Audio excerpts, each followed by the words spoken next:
Hello, I'm so pleased you've joined me for another video today. I'm really excited to be sharing this project with you. It's very easy, I think it looks very good, and it only needs one color to complete.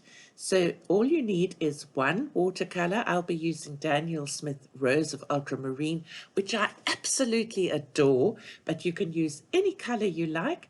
And then you need 2 micron pens or 1 micron pen or one any fine liner. I hope you enjoy doing this. I think it's super fun. In case you're new to watercolors, it's always a good idea to tape your paper down. This is actually nice Arches paper. I buy big sheets at the art shop up the road from me and then cut them down. So now I'm going to wet these little palettes. These Daniel Smith palettes are not nice to open. I'm just going to wet this. Oh, and it's all going over into the lavender. Then I have my water jar, and I'm just going to do a light wash quickly with this. And I've decided to use this particular color because I'm having a bit of a love affair with this Rose of Ultramarine at the moment. I can't get enough of it. I just want to paint with it. I just love it. I love the way it comes up with bits of the ultramarine blue and slight granulation.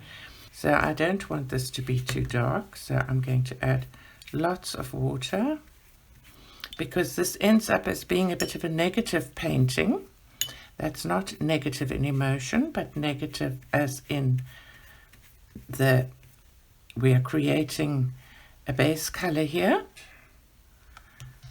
Normally I put my colors into a palette, but I just felt like trying it straight from that plastic palette so long.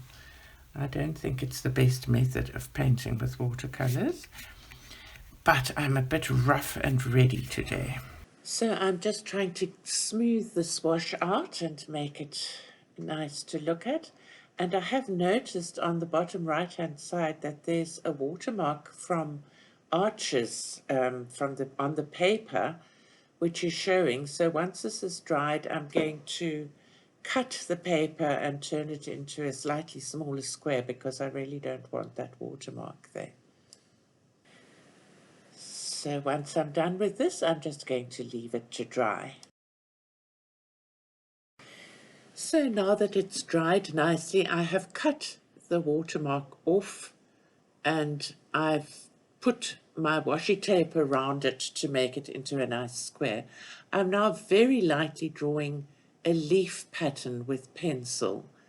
I am not confident enough to get the design I want without doing the pencil, which is a bit of a pity because I love it when people can draw without pencil, can just paint it, because you can't erase the pencil marks once there's watercolor over them. So you've got to try to either leave them there to erase or otherwise go over the marks with a dark enough color to cover them up. So I'm making these fairly big leaves with pencil.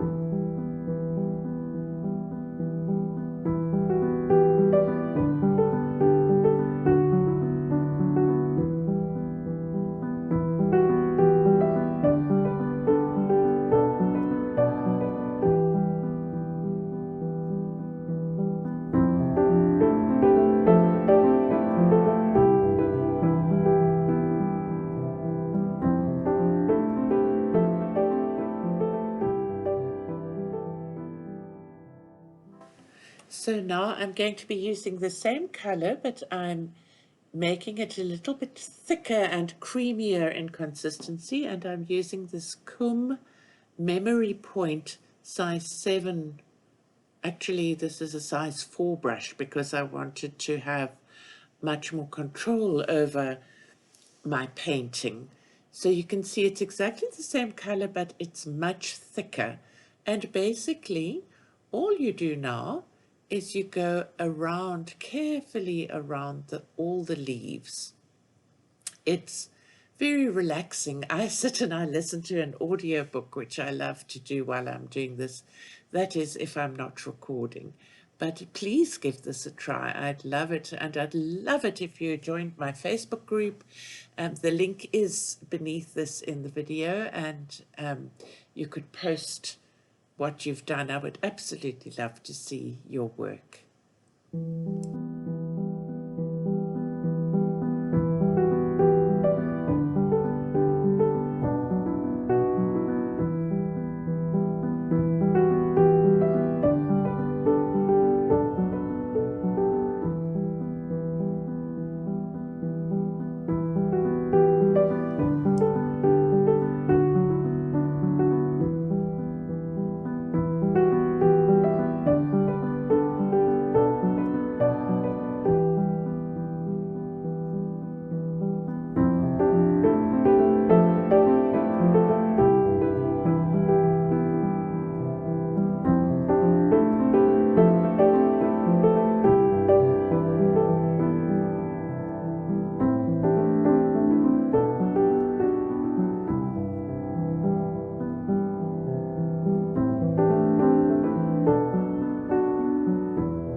So now we've nearly finished doing this whole background, and it's been so relaxing and so much fun. And when this is done, then we leave the whole painting to dry again, and it needs to be completely dry before we bring in our next effect. And the fact that there are little bits that are a little bit mottled is actually all part of the effect to give it that real interesting watercolor look. I've removed the masking tape now, and I've cut the watermark off, and here we have a pilot drawing pen, which turns out to not be so satisfactory on this watercolor paper. The paper was quite rough, and I changed over to a micron, and I erased those pencil marks. I'm using a kneadable eraser, but you can use any eraser. I like the kneadable one because it doesn't really do any damage to this lovely Arches watercolor paper, and it also doesn't leave lots of little rubbings behind to perhaps get in your way or whatever. So I must say these kneadable erasers last forever. This one I've had, I think, for 2 years now. Perhaps it's time I replace it. It's such a satisfying thing to play with. Okay, so now I'm going to do some big loose looking doodle flowers, and I'm going to start in this top left hand corner. I'm going to start by doing little bubble circle things for the middle, and to give us a center to work from. And then I will just have fun and doodle away. I really enjoy this particular piece. I think it ends up looking quite pretty. It's easy. It gives you some practice with brush control in doing the background coloring. And what I like about it is that it's given me a chance to play with this color that I love. It's really such a pretty color. So there we are, and I'll just put on a little music while I do these doodles.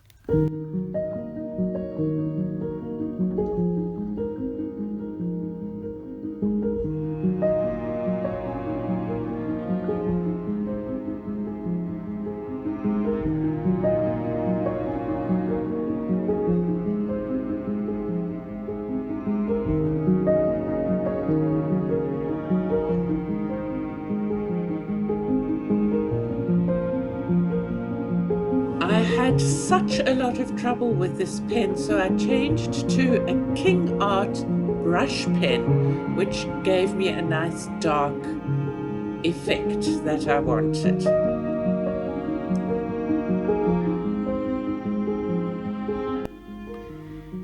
So there we have flower number 1 finished, and I'm going to do a few more flowers on the top and then this will be done. And I love how it has all these different layers and it satisfies all the needs for drawing and for doodling and for painting and for practicing. And I'd love to know if you try this and what you think and what colors you've used.